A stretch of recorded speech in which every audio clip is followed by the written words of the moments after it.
Hello, beautiful people. This is Freedom Fighter.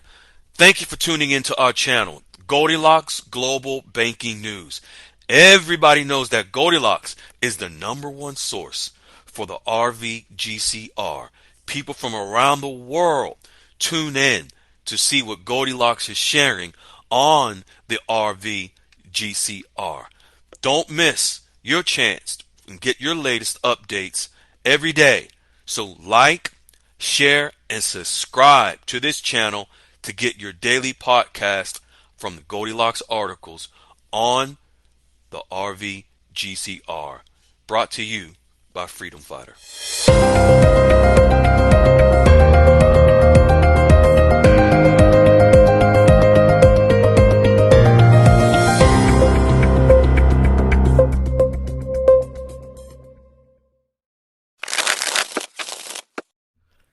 Hello, beautiful people. This is Freedom Fighter, and welcome to Goldilocks Global Banking News, where we are now touching on 2.4 million views from around the world. Ladies and gentlemen, more and more people are joining you, millions, to tune in what Goldilocks has been sharing related to the RV.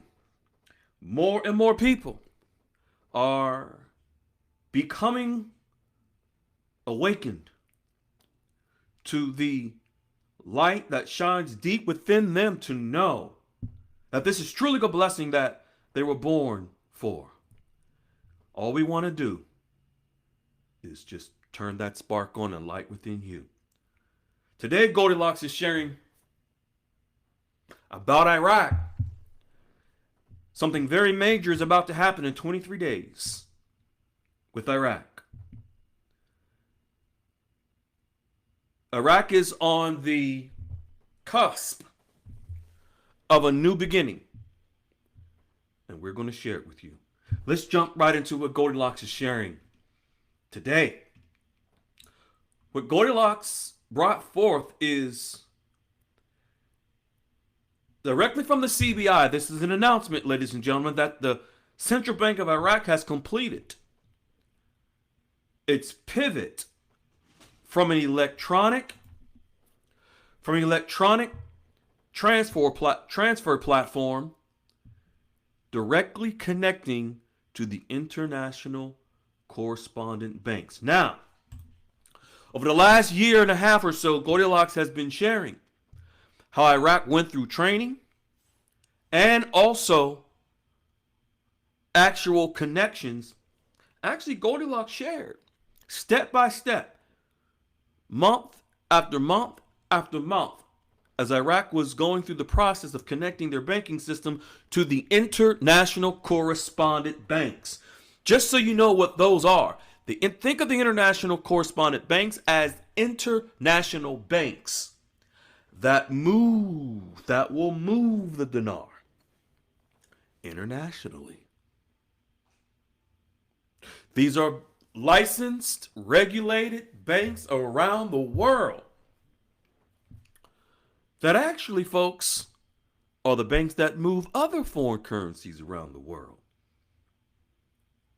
So why is it that these international banks that move currencies around the world daily in the trillions of dollars,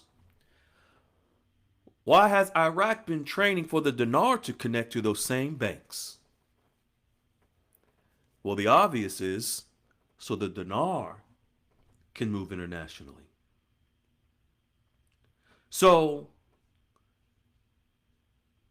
Iraq has just announced they completed their connection to these international correspondent banks. These are the big international banking firms.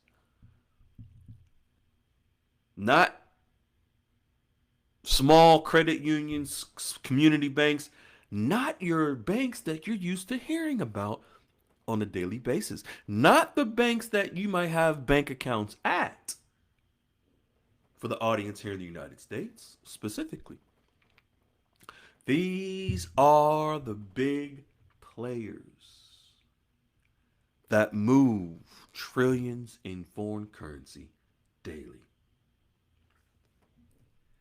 So the CBI is announcing that they are transitioning. These are the banks that they needed to connect to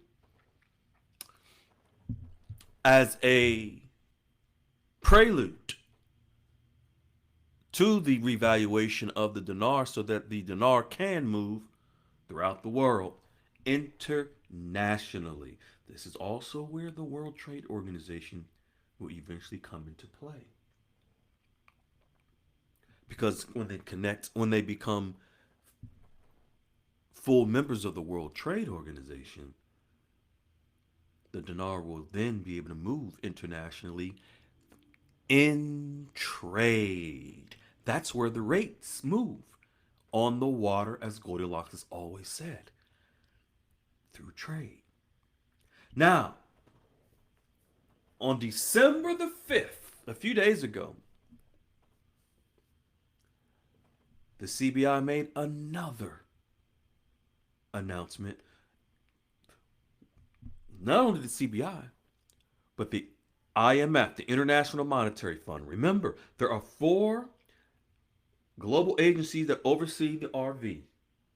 The International Monetary Fund, the IMF, the Bank of International Settlements, the BIS, the World Bank, and the United States Treasury. The IMF released this report.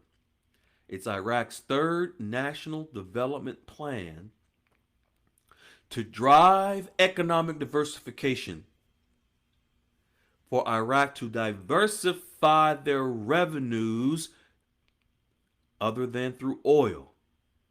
And it says it directly influences the dinar's currency exchange rate. See, oil funds Iraq's revenues of around 90%. 90% of their revenues. So that means 90% of the dinar is funded through one source. That's not enough for a country. Not enough for a country to go international.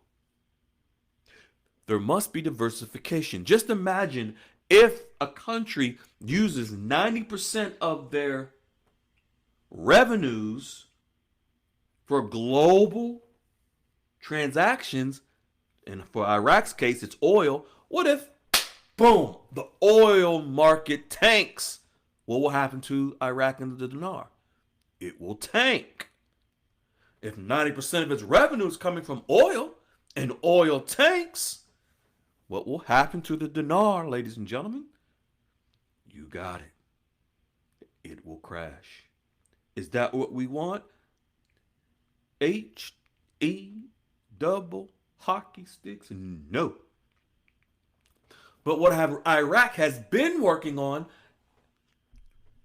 through their consultations with the IMF and training with the IMF and the Oliver Wyman consulting firm, which is the consulting firm for the World Trade Organization countries, they've been diversifying their revenues to other areas other than oil. Why?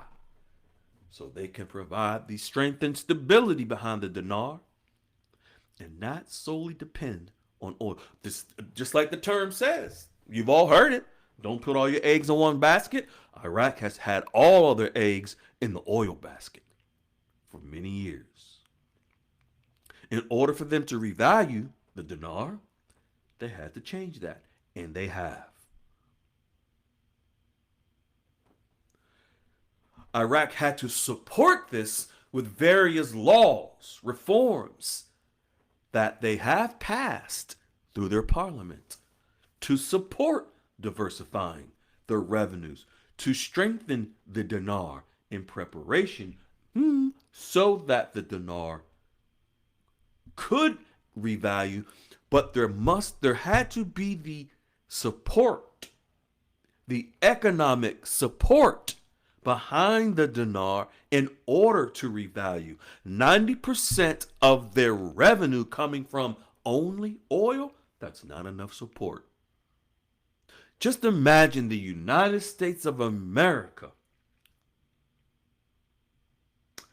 and its revenue let's say 90% coming from mm, taxes.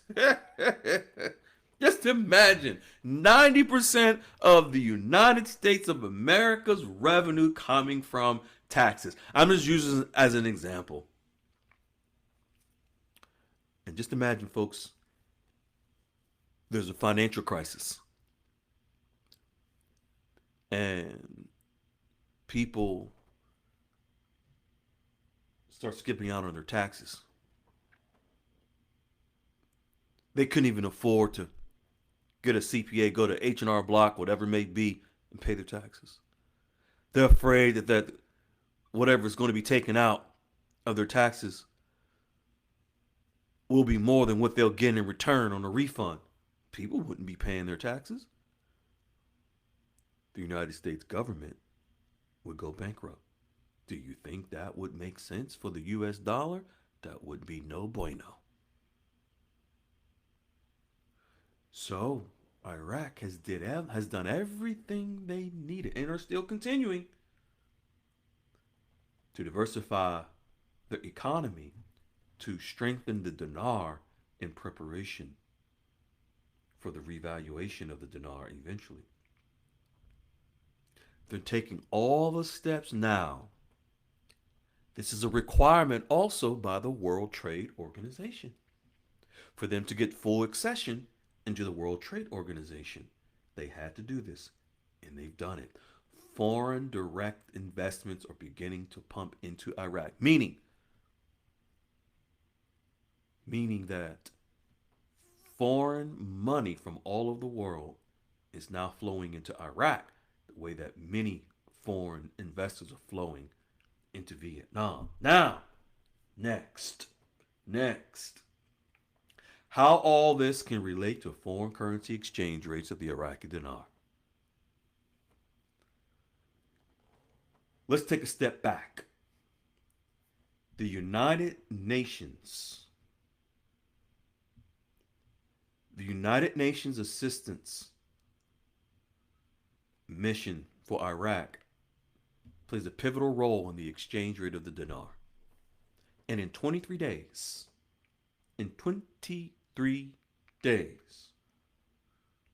Iraq will officially be released to be a sovereign nation. Folks, this is what Goldilocks is sharing, and it's directly from the United Nations itself is making this report. I know many of you have never heard how important the United Nations is to Iraq.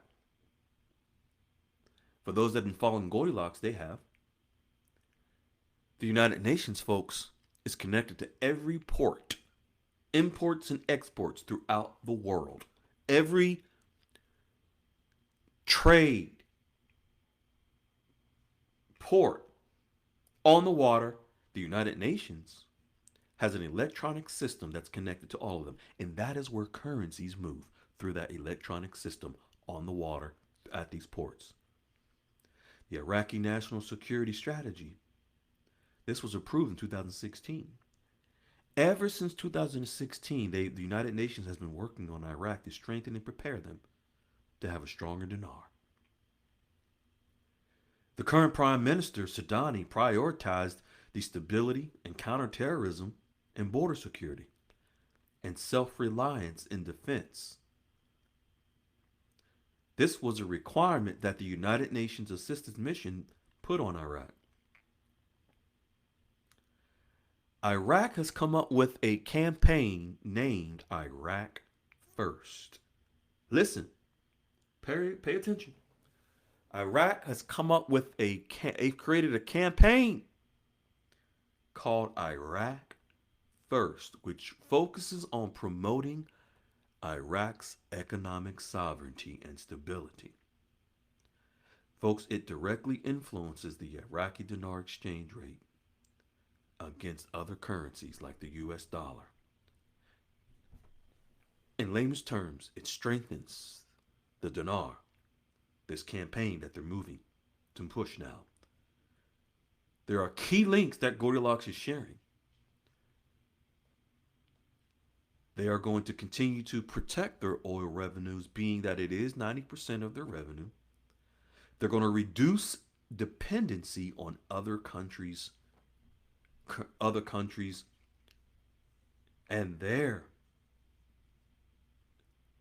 training and military connections.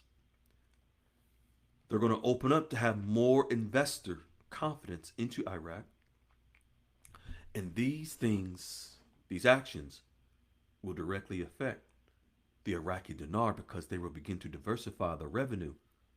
All this will be done electronically. Don't think of this as being long, long down the road. This is all digital, electronic, happening instantly within the global banking system. This is an announcement that officially states that Iraq First campaign, where Iraq unveils the plan for their national security and strategy under their Iraqi First banner for Iraq's sovereignty, where Iraq will edge towards economic autonomy, sovereignty, that will have profound implications for the dinar. This is from the United Nations. The Prime Minister Sadani, his framework and its building of this plan will officially kick off in 23 days when Iraq is released from the United Nations program that has been monitoring and training them for almost 10 years.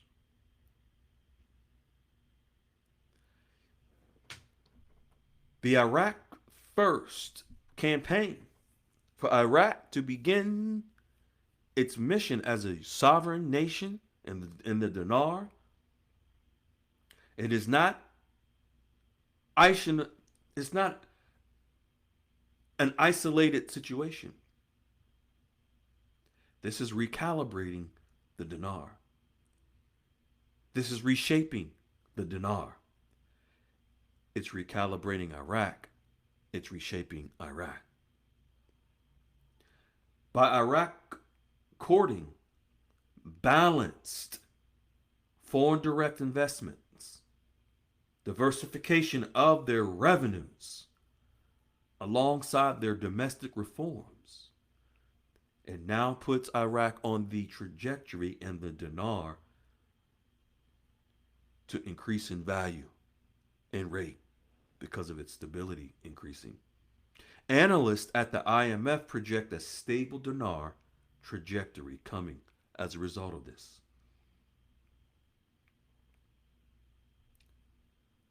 For everyday Iraqis, they will begin to see the changes in the exchange rate in country as they begin to make purchases after this happens. Eventually, those same changes in those rates will begin to move in the international world, where we will be able to take advantage of the rate move.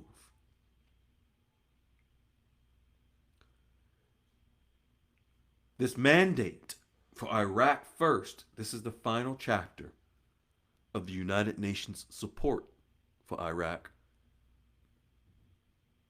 In essence, Iraq will be taken off of training wheels from the United Nations from the last 10 years of hand-holding. The current Prime Minister Sadani requested the mission's termination, meaning he requested to allow Iraq to be set free, citing that Iraq's progress in security, politics, and human rights has now met international standards. The IMF, the United Nations, agreed.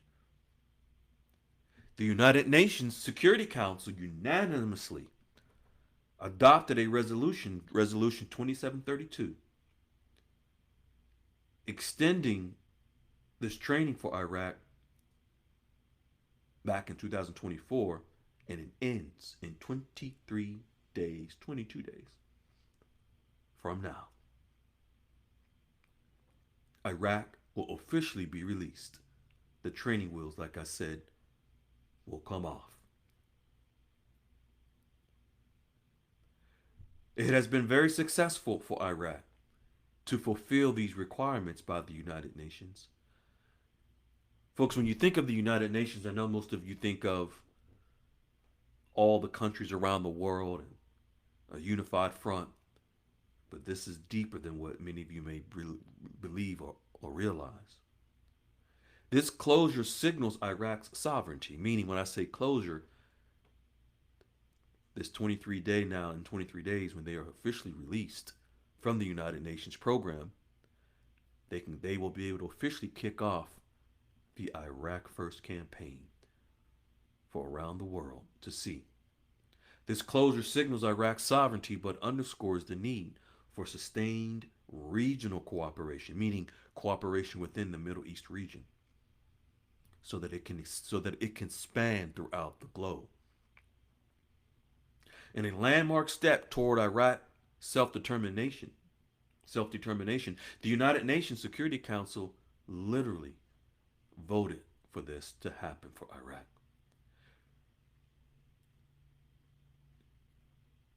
The United Nations Assistance Mission and related bodies actively helps countries transition economically.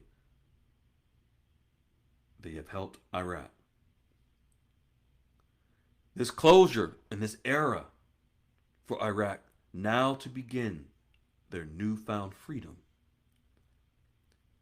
And as this deadline approaches, Iraq and its leadership has actually called it a, quote, victory for Iraq sovereignty. The late Dr. Shabibi, the former governor of the Central Bank of Iraq, always said, for Iraq and the Dinar to revalue, they had to be a sovereign nation. In 23 days, it'll actually be official on paper that Iraq is a sovereign nation. Iraq will then reconnect with each and every one of you. What do I mean by that? Not just each and every one of you, me included. We are sovereign human beings. Iraq will join us to be sovereign. They have come through and overcome a lot since 2003 with the invasion. They are now on the cusp of their freedom and sovereignty. What a time to be alive, ladies and gentlemen. Make sure that you click the link, subscribe to this channel. Don't miss your daily updates coming from Goldilocks to prepare you for this blessing. Be well. We love you, folks. Take care. Ciao. Hello, beautiful people. This is Freedom Fighter. Thank you for tuning into our channel, Goldilocks Global Banking News. Everybody knows that Goldilocks is the #1 source for the RVGCR. People from around the world tune in to see what Goldilocks is sharing on the RVGCR. Don't miss your chance and get your latest updates every day. So like, share, and subscribe to this channel to get your daily podcast from the Goldilocks articles on the RVGCR. Brought to you by Freedom Fighter.